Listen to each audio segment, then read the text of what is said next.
Rajma egg curry, కాకరకాయ పచ్చడి, వెల్లుల్లిపాయ పచ్చడి.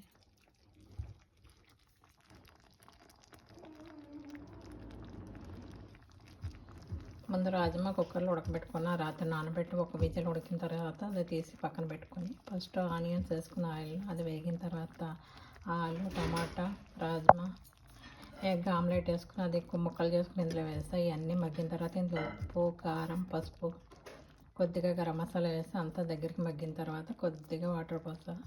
ఇది దగ్గర ఉడికిపోయింది. Rajma egg curry ready. వెల్లుల్లిపాయ పచ్చడి.